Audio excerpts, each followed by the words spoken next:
Hey guys, what's going on? My name is Grayson Roberts and I'm going to teach you how to double peg.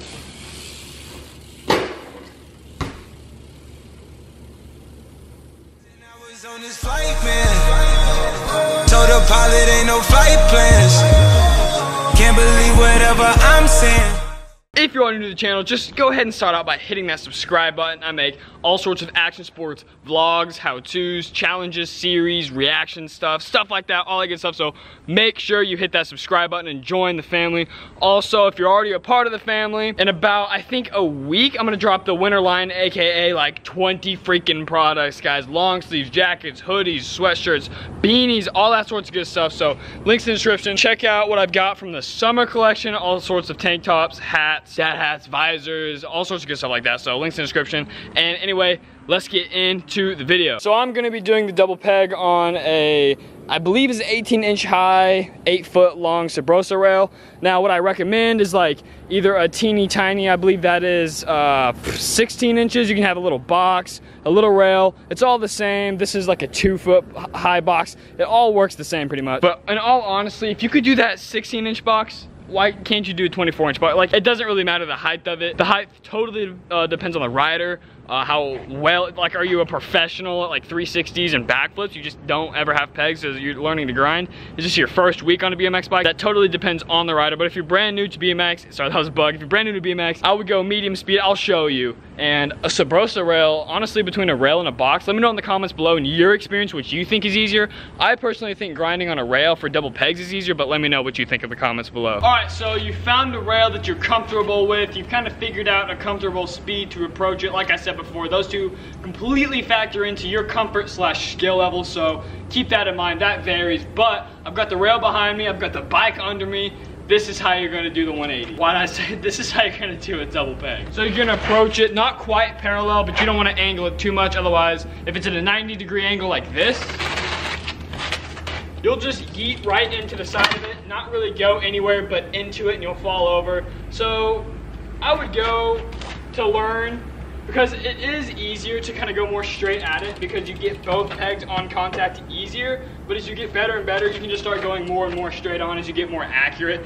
That's also up to the rider. So I recommend going at a 45-degree angle towards the rail, and then you just turn it into a regular bunny hop like this with a slight pull. So if you can 180, if you do a full 180 degrees, you know exactly what it feels like to do that pull, carve, turn your head. It's kind of like that same thing, just teeny tiny. You just got to move your bike ever so slightly. So if this is straight and you're coming at a 45-degree angle, you just got to move it about 45 degrees onto the rail. And now we're going to talk about what you do once you're on the rail. All right, so you've came at a 45-degree angle, you've hopped and you slightly turned in. Now you've made contact with the rail. The secret I kind of found was, so once you're on the rail, you're going to have to balance. You're gonna have to use your balance because either you're gonna lean over this way, or you're gonna pull off and go off, or you're gonna stay right in the middle. So what I found works really well to lock in is I kind of keep my body weight slightly outside and I dip my wrist slightly inside. So the bike's out a little bit and I'm out a little bit. And the only thing that's dead in the middle is the rest of the bike. So that's just, you just kind of find your balance point. To lock in, I usually dip my wrist in slightly and keep my weight out. So it's locked in there, but I'm still balanced. So I'm still at my balance point, but it just so happens to be my bike's over here and completely locked in. Definitely the key to me learning any hard tricks out of any grinds.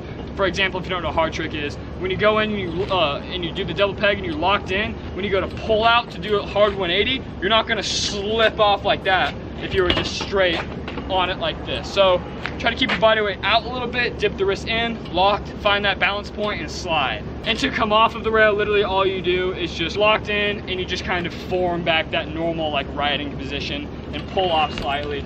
That's the easiest part. You ain't gotta worry. If you can get on it, you're good. So you're gonna approach at a 45-degree angle, bunny hop, slightly turn so you hit the rail going perfectly. Dip your wrists in, keep your body weight slightly out. Like I said, that also depends on the rider. It's just whatever you find your balance point. That's what I recommend, so that way you can stay locked in easier. So then you're like this, you're locked into it, and then you're just gonna pull up, lift off just like normal.